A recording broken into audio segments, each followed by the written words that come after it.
Hi, I'm Kevin Clare, an Extension Economist with the Center for Farm Financial Management at the University of Minnesota.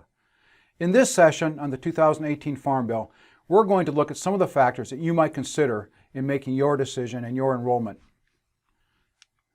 We're going to look at three things. We're going to first start with a refresher on the major ARC PLC provisions, assuming that some of you have forgotten the provisions from 5 years ago, like I have. We're going to look at some of the program changes for 2018, and then we're going to talk about the decision factors. The 2018 Farm Bill is essentially the same program as 2014. In 2014, there were some major changes. 2018, we're just tweaking the existing programs. All of the changes are positive. Some have a higher chance of making a difference for you. The biggest and most general change is that you can elect to enroll in either ARC or PLC on an annual basis starting in 2021. For 2019 and 2020, it's a single decision for those 2 years. So let's start with PLC. PLC refresher. It's a price support program. Producers receive a payment if the marketing year average price falls below the reference price. Let's take a look at that. The payment rate is the reference price for each crop minus the market year average price. The payment rate times the payment yield, which is farm specific, times 85% of the crop's base acres generates the payment. So let's look at an example. The payment per base acre equals 85% of the reference price minus the national market year average price times the farm program yield. So, an example, the reference price for corn is $3.70. If the average market year price was $3.60, that would be a difference of 10 cents. The 10 cents times the farm's individual payment yield of 160 bushels in this example, times 85% of base acres would generate a payment of $14 per acre. Fairly simple calculation, straightforward, depends on two things, the market year average price and the reference price for that individual crop. The changes for PLC in the 2018 Farm Bill, there's only two of them. They're not huge changes, but let's talk about them. The first one is you do have the option again, just like in 2014, to update your farm's yields for PLC. The other one is that there's an effective reference price, which is an escalator. Essentially, we take the statutory reference price for each crop, and if prices are higher, there is a potential that that reference price could increase. It's based on 85% of the rolling 5-year Olympic average. Olympic average means you take the previous 5 years throughout the low year, throughout the high year, average the 3 other years. So the PLC yield update. It's a one-time decision. It's by farm, it's by commodity, it's made by the landowner, and it will not be used with the 2019 production year, but will start with the 2020. It's calculated, it's 90% of your farm's average 2013 to 2017 yield times a yield factor, the national yield ratio for each crop. For both corn and soybeans, that national yield ratio is 0.9, and so the yield update calculation is simply 0.9 times 0.9 or 0.81 times your farm's average 2013 to 2017 yield. Now let's look at the other change for PLC, the effective reference price. This first column has a statutory reference price for corn and soybeans, $3.70 for corn, $8.40 for soybeans. If the prices were higher in over that 5-year average price, there is the potential that the maximum reference price for corn and soybeans could increase for corn to $4.26, that's 115% of the $3.70, or for soybeans to $9.66. However, if we look at the 5-year average price going backwards, the previous 5 years, in the middle here, the 85% of the Olympic average the previous 5 years for corn is $3.02, for soybeans at $8.19, well below even the existing reference prices, much less anything that would raise those prices up. So what would it take to raise the price, the statutory or the reference price up? Let's take a look at that. To get a even a 1 cent increase in the reference price for corn, the average market year price would have to be $4.35. For soybeans, it would have to be $9.88. To get the full 115% increase, the corn price would have to average over the last 5 years $5.01, and for soybeans, it would have to average $11.36. Because the low price and the high price are thrown out and the other 3 years are averaged, that means that for corn, we would have to have a 2-year price spike of at least $6.08, and for soybeans, a 2-year price spike of at least $10.84. So the odds of the escalator actually kicking in for either corn or soybeans is relatively slim. Let's switch over to Ark County and take a look at the program and then the changes. So this is a revenue support program. It's not just price support, it's revenue support. Payments are made when the actual county revenue falls for a crop falls below the county revenue guarantee. It takes into consideration both yield and prices. So the revenue guarantee minus the actual revenue is what generates a payment. The benchmark revenue is the 5-year Olympic average county yield times the 5-year Olympic average market year price. The revenue guarantee is 86% of this benchmark revenue, and it will change each year based on the previous 5-year averages for both, or for the yields.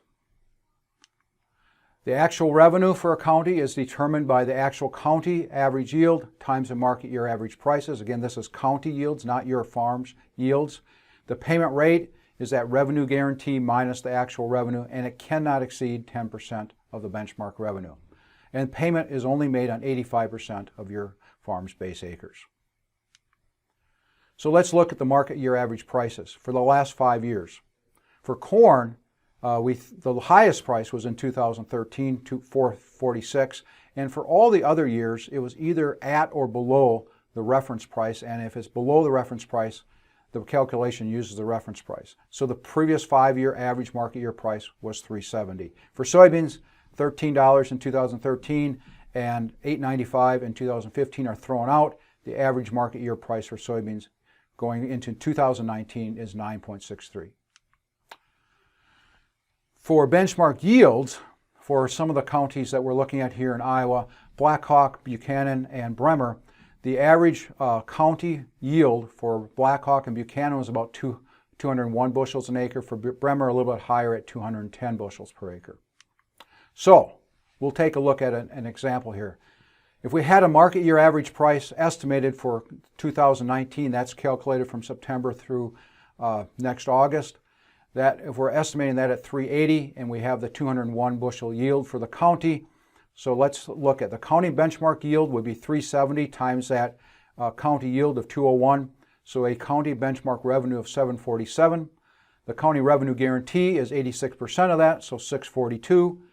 The actual revenue, if we project a price of $3.80 and essentially average yields, we're just going to assume a 198 bushel yield, the actual revenue would be $7.52. That is yet to be determined, of course. But if that were the case, the payment rate would be $6.42, the county revenue guarantee, minus the actual revenue of $7.52.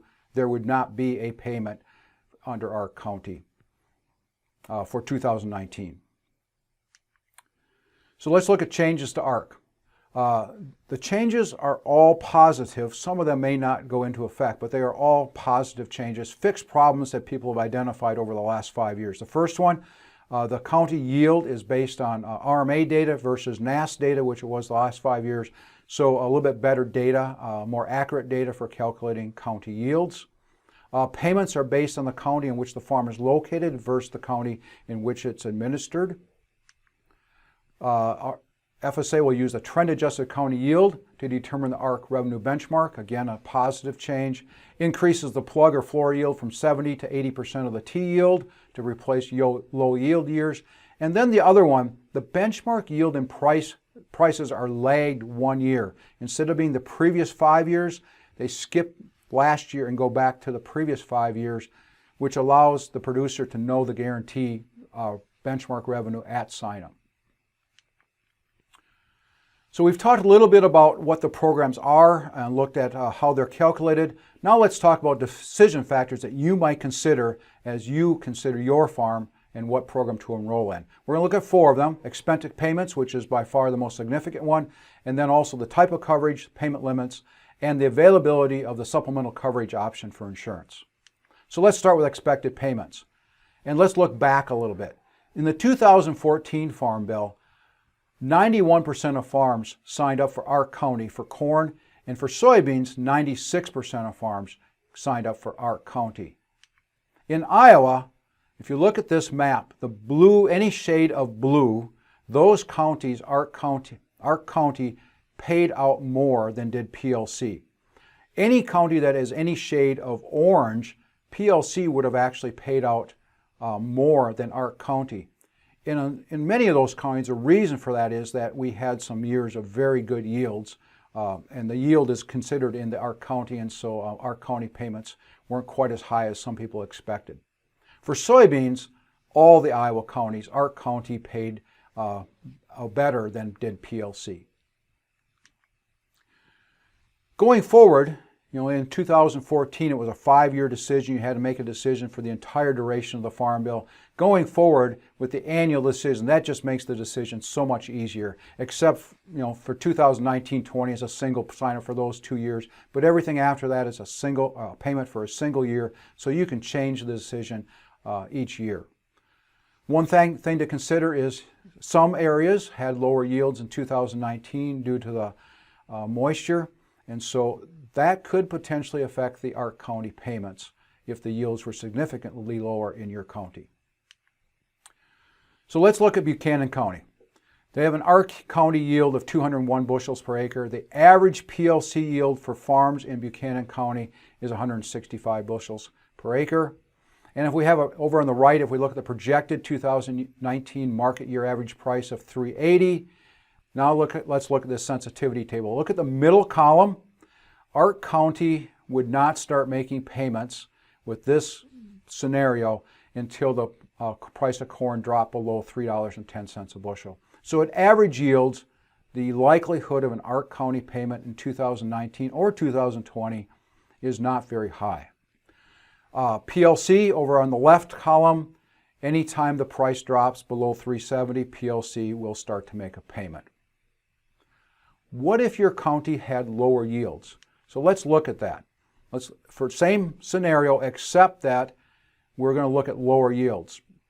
So for ARC County, if the yields start to drop, and in the ones that are highlighted there, if the yield dropped all the way to 164 bushels for Buchanan County, ARC County would start making payments anytime the price is below $3.90. The actual break-even yield would be 168 bushels for Buchanan County. So if the county, not your farm, but if the county average yield for 2019 were 168 bushels per acre or less at $3.80 market year average price, then there would be an ARC County payment generated. But that's a significant drop from the average county yield of 201 bushels per acre. Again, PLC will just start making a payment anytime the price is below $3.70. Same scenario for soybeans. For Buchanan County, the ARC County yield is 56. The average PLC yield for farms in the county is 47, with a projected market year average price of $9 a bushel. This one's a little closer. ARC County would start making payments if the price drops below $8.20, with an average yield. And again, with a reference price of $8.40, anytime the price goes below $8.40, PLC would generate a payment. What about lower yields for soybeans? It doesn't take a lot for soybeans to start generating an ARC payment in terms of lower yields. You'll see here that anytime the yield drops below, we have 46 bushel acre and 51 bushel per acre, ARC County will start generating a payment.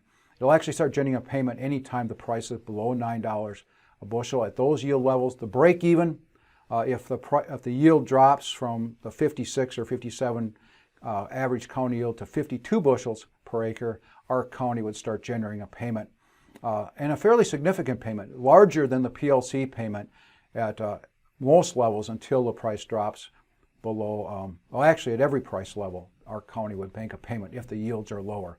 So it's a little bit tougher decision for soybeans, I think, than for corn. So let's talk about the three other decision factors. The type of coverage you want. Ark County is a revenue program. It's based on both the price and the yield. PLC is just price coverage. And then the third one that we haven't looked at much is Ark Individual. It's more complex, and it only pays on 65% of base acres versus Ark County and PLC that pay on 85% of base acres. And so generally, it's not as advantageous for farms. There are a few situations where farms might consider Ark Individual. One of those, for 2019 at least, is Prevent Plant. If your farm was 100% Prevent Plant, Ark Individual will generate the highest payment, because then it will consider all of the farm and it will make a payment at the maximum level for Ark Individual. But if you planted any acres at all and took Prevent Plant on just part of your acres, then it will not make that kind of payment. If you have a farm that production is highly variable from year to year, Ark Individual may be something that you want to look at. Let's talk about the payment maximum. PLC, the maximum payment rate is the reference price minus the loan rate. So for corn, that's $3.70 minus the $2.20 loan rate, maximum payment of $1.50 per bushel. For soybeans, it's $8.40 minus the loan rate of $6.20, a maximum payment rate of $2.20 per bushel, which means that for a farm with 160 bushel PLC payment, the maximum possible corn payment would be a little over $200 per acre, $204 per acre. If you look at Ark County, the maximum payment is 10% of the benchmark revenue. For most counties in Iowa, that maximum payment under Ark County is somewhere between $60 and $80 per acre. So PLC has a much higher potential payment than does Ark County, but that only matters if prices go very low. Otherwise, it doesn't come into play. And remember, there's still the $125,000 payment limit per person, eligible person per farm. The last decision factor that we want to talk about is supplemental coverage option, or SCO. It's only available if you select PLC, and it adds to your underlying insurance policy, whether that's revenue protection or yield protection. The way it works, it covers losses from 86% down to whatever insurance coverage you purchased. So if you purchased 75% coverage, it would cover from 86% down to 75%. It's county-based coverage, not individual farm-based coverage, so the losses have to be representative of the whole county, so it's not necessarily as good a coverage as the farm-level coverage that you typically buy, and it is a policy that's purchased from your crop insurance agent. So what might be some scenarios in which you would consider SCO? Let's look at where your farm, you're not purchasing the full 85% or max 85% coverage. You could get additional coverage up to 86% for a lower price than if you were actually buying 85% coverage. It could cover those shallow losses. The con for that is obviously you'll pay more in premiums. So for Buchanan County again, for corn, running the Illinois crop insurance calculator model, at 75% coverage, revenue protection price would be $374 per acre. If you added SCO to that, the price would go up to $1054 an acre, but you would have coverage up to 86%. That's 86 down to 75% would be county level coverage, though not individual farm. But it's still less expensive than if you had bought 85% coverage for your individual farm, which would have cost $15.89. So some of you may consider that if you want to cover those shallow losses. For soybeans, a similar situation. $346 for 75% coverage. To get that full 86% coverage, premiums will go up to $701, but again, less expensive than the 85% coverage on the individual farm at $1345. So why use SCO? You might consider it for your own farm, and I'd suggest that you go and use the Illinois insurance calculator. It's available at this URL, z.umn.edu/SCO-tool. That lets you run scenarios for your farm at different insurance coverage levels and lets you compare normal insurance coverage with adding SCO. So essentially there's three decisions that you need to make for this farm bill: whether or not to sign up, evaluating your payment yields, and then choosing which program to enroll in, either PLC, ARC County, or ARC Individual. The first decision, sign up. If you do not sign up for the farm program by March 15th, you will remain in the program that you selected for 2014, but most importantly, you will not receive a payment for 2019. So signing up is the obvious and most important decision to make in the next several months. Updating payment yields. You can look at your CCC Form 861, and on the bottom, or not the bottom, but where it's circled here, you'll find the PLC payment yield that you currently have for each of your farms. You can look at that, and then we would recommend that you run the Iowa PLC yield update calculator, and it's a very simple tool that you could look at comparing your current yields, PLC yields, to the update. If you need to, you can also go into the FSA office and they can run that for you and do the comparison. So then finally, the PLC or ARC decision. There are two tools available at the University of Illinois to help you make this decision. They're the national tools that were contracted with Illinois through FSA. So the first one is a what-if calculator. It runs, this is an example of the input screen, so you need to input just a few items, your state, your county, which crop, and then your farm's PLC yield. It will calculate the expected payment for both PLC and ARC County at the bottom. It will autofill your county's yields for ARC County and make those calculations. You can play with it. You can adjust the expected market year average price if you want to run scenarios using this one. And it just looks at the next 2 years, 19 and 20, but it does calculate the payments. The other calculator is more of a probability calculator that lets you look at the probabilities of receiving payments under different price scenarios, also available from the University of Illinois. The input is similar. Pick your state, your county, the crop. There are different forecast models. You can look at a high price scenario, a low price scenario, or an expected price scenario. And then you do have to, again, enter in your farm's PLC yield. The output looks like this. It's not a precise output saying this is what you would receive under this yield and this price scenario like the other calculator will do. What it does is give you probabilities based on the likelihood of price scenarios. And so it generates an orange bar for ARC County payments, a blue bar for PLC payments, and then in the next couple columns, the expected payment and the likelihood of payments. And so you'll see and this is for soybeans, the likelihood of a payment under either ARC County or PLC for 2019 is about 44%, almost identical. And the payment, if there were a payment at $13 an acre, is almost identical between the two programs also. This is not saying that you will get a payment. It's saying depending on the situation with yields and prices, you may get a payment. And this is the likelihood. If you look at the subsequent years, given their price scenarios that they've been looking at, the payment likelihood is not very high for either PLC or ARC County. Again, if you want to look at a more precise, what happens just in the next couple of years, the other payment calculator will give you that. And with that, if you want to learn more about the Farm Bill and implications for your farm, there's lots of articles available on the University of Illinois Farm Doc website. There's an article just on ARC County, there's another one on PLC, there's one on ARC Individual, there's one on SCO, all about 1 or 2 pages and very informative. So that would be another source to go learn more, and good luck with making your decision.